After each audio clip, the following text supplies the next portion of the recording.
Hello, Liz. Can we talk? It's about my birthday party next week. Oh, hello, Mother. Sure, no problem. So, we're doing another birthday party again this year? Yes, of course we are. We do it every year. I plan on ordering a catering service from that French restaurant downtown. All of my friends and relatives will be invited. We'll have a wonderful home party.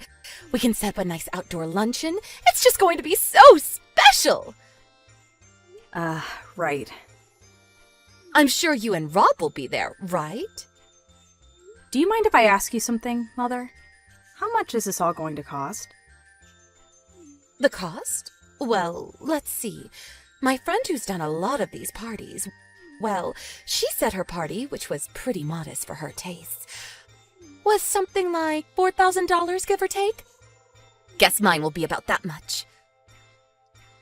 That's a fortune.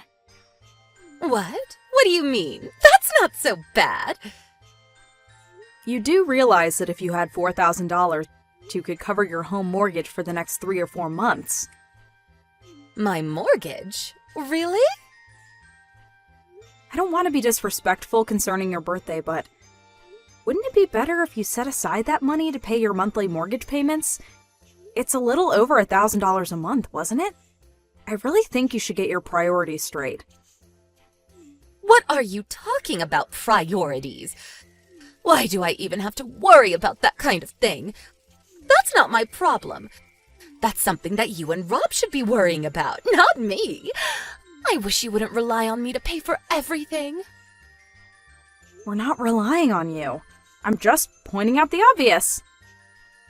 Pointing out the obvious? How disrespectful of you, Liz.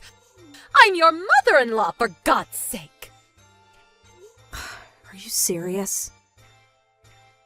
Oh, please, Liz. There is just no use talking to you. I'm going to talk to my son, Rob, about my birthday. He understands how important it is for me. You just tell me if you can make it or not. Hello? Liz? Are you there? About that birthday party I was talking about yesterday. I was thinking, maybe I should expand it a bit. I need to invite more people. I was thinking of increasing the budget to $5,000. Pardon me, are you serious? Yeah, I decided to invite my yoga friends too. So that's $1,000 more than you had planned. That's right. You're always going on about the budget, so I figured I should tell you right away. I don't want you getting on my case later on. Mom, are you really okay with this? Excuse me? Your husband is currently working overseas. Is it really a good idea to spend so much money for a birthday party? I mean, it seems a little reckless. Is it really smart for you to spend all that money? It's not as if you're super rich or anything. How could you speak to me like that? You're really being impertinent. Your husband, my son, would never talk to me like that. I'm just worried for you, that's all, Mother. You don't have to worry about me. I'm not some old lady. You should be the one worrying, not me. Excuse me? Why should I be worrying? Don't tell me you have no idea what I'm talking about. No, I really don't know what you're talking about. Excuse me? Well, under the circumstances, I have no financial worries. I can't believe you. I knew you would continue to rely on me for money. Pardon me? I'm going to go totally bonkers talking to you. My blood just shoots up when I talk to you. You know what? I'm only going to contact you only when absolutely necessary. Just keep that in mind. See you later. Hey, Rob, are you working? Sorry to contact you. Can we talk? Hey, Liz. Yeah, no problem. It's about Mom's birthday party tomorrow. Yeah, she says she's inviting her neighbors. Said it's going to start at 6 p.m. did you hear what the cost for the party will be? The cost? No, haven't heard anything. Dad's overseas now, so she'll probably do it on a tiny budget. So she hasn't told you. It seems she's going to order catering service from that French restaurant downtown. It's going to cost something like $5,000. Wait a sec, what? $5,000? Just for a little birthday party with the neighbors?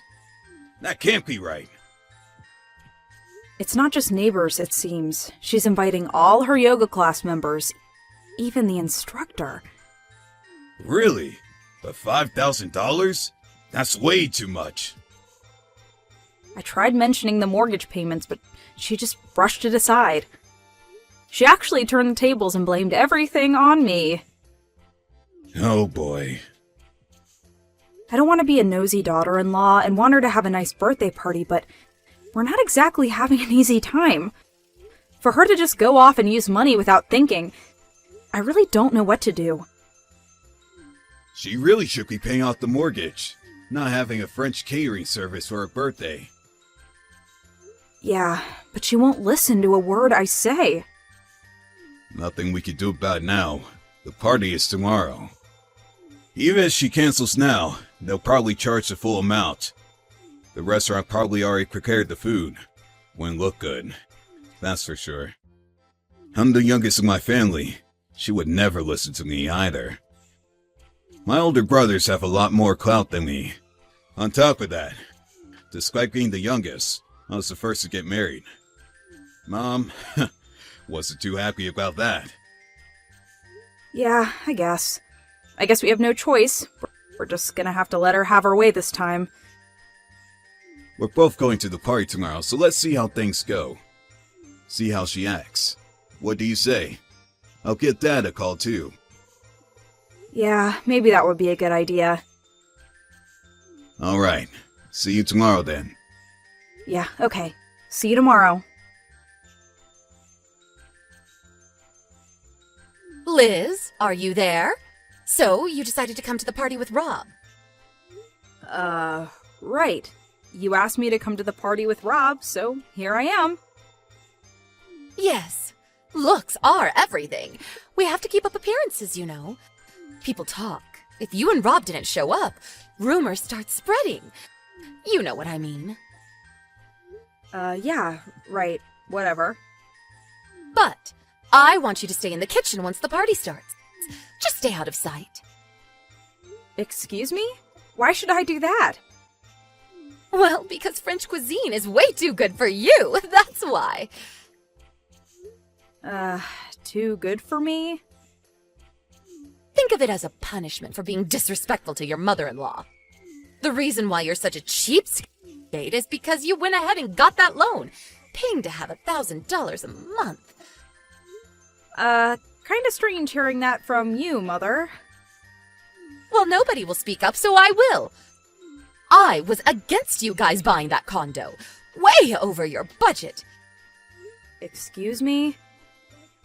You guys don't even make that much. And you take off a loan for $1,000 a month? I warned you about that.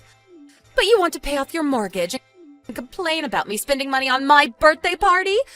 I can't believe you, Liz. How could you be so selfish? Oh, okay. Now I'm starting to see the picture. I thought things didn't mesh. We always seem to be talking on different levels. Anyway, the party is about to start. Get in the kitchen and stay there until everyone has gone home. Don't you dare come out until then. Or, better yet, just say you feel ill and go home. That way I don't have to worry about you peeking in every 5 minutes. Just come back later to clean up. I'll line you later on. What am I, a maid?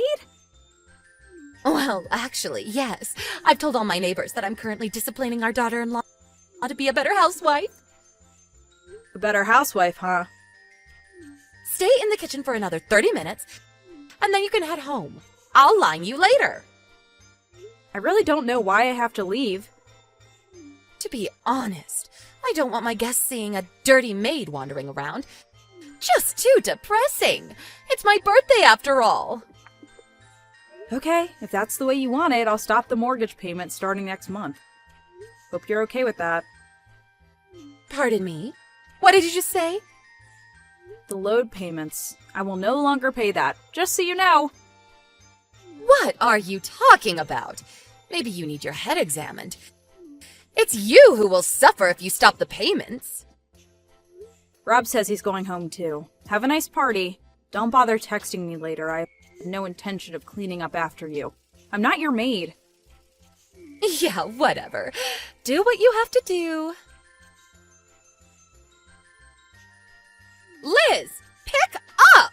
Come on, Liz, pick up. I know you see this. It's about that monthly $1,000 loan. Is it true?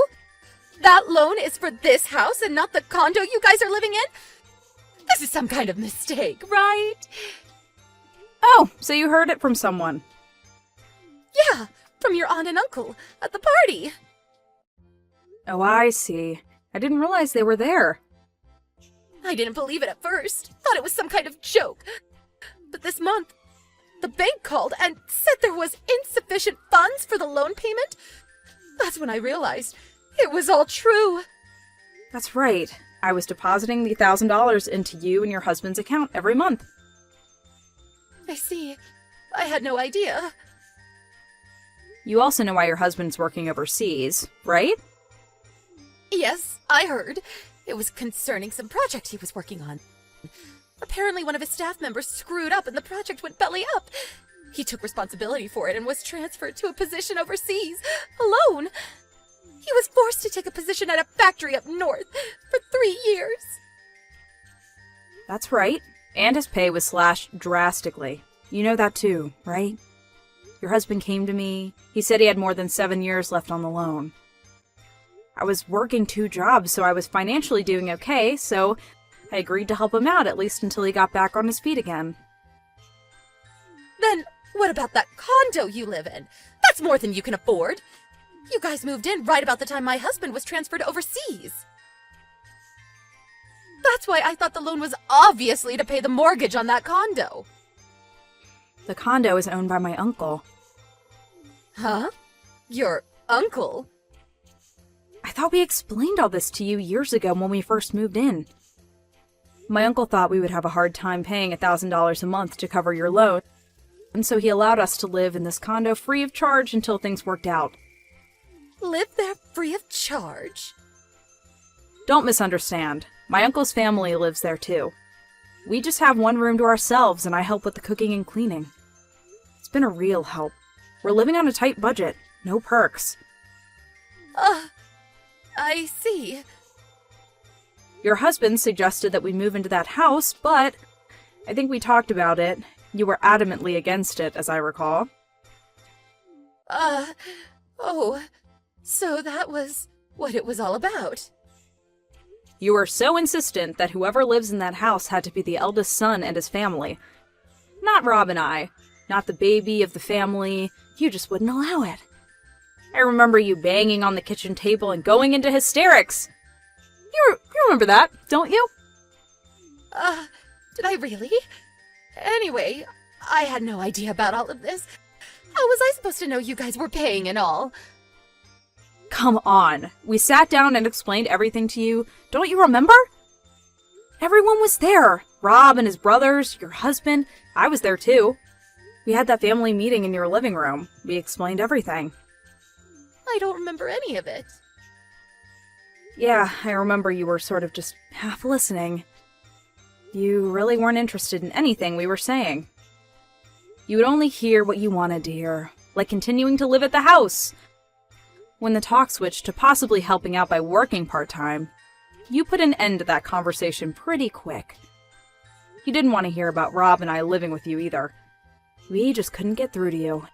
In the end, it was Rob and I who had to make the sacrifices. But that last birthday party was the straw that broke the camel's back. I had no idea. I really didn't. You just refused to listen. Anyway, we talked to your husband and he gave us permission to stop the monthly payments. Huh? Really? If the payments are no longer possible, we're just gonna have to put it up for sale. Pardon me? The house is going to be sold? That's right.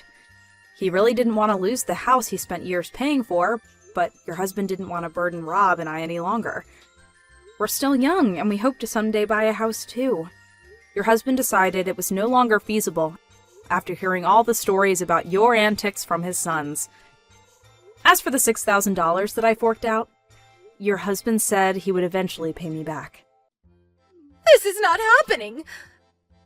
I heard your husband is coming back for a short visit. I'm sure he'll sit you down and explain the whole thing. So, I urge you to talk to your husband about the rest. Rob and I have nothing to do with it going forward. Please, Liz, let's talk! Sorry, I have no more to say. Goodbye! But Liz, please, listen! A few days later, her husband returned for a short visit. The family had a long talk about the current circumstances. First off, they talked about selling the house. Then the problem of the $5,000 spent on the birthday party last month. He also reprimanded her for treating me so harshly, despite my financial support. But what really shocked her was the divorce papers that he thrust on her. She was, of course, taken aback by her sudden predicament, but immediately recovered and demanded that one of her sons take her in and support her. But both her sons had already married, not to U.S. citizens, but foreign. They both moved to their wives' native countries. As for Rob and I, we moved out of our uncle's place into a new home across state lines. We had no intention of revealing our new address to her. My mother-in-law eventually landed a part-time job, but I heard she got caught stealing and was fired immediately. Last I heard, she's living on her meager savings and looking for a new job.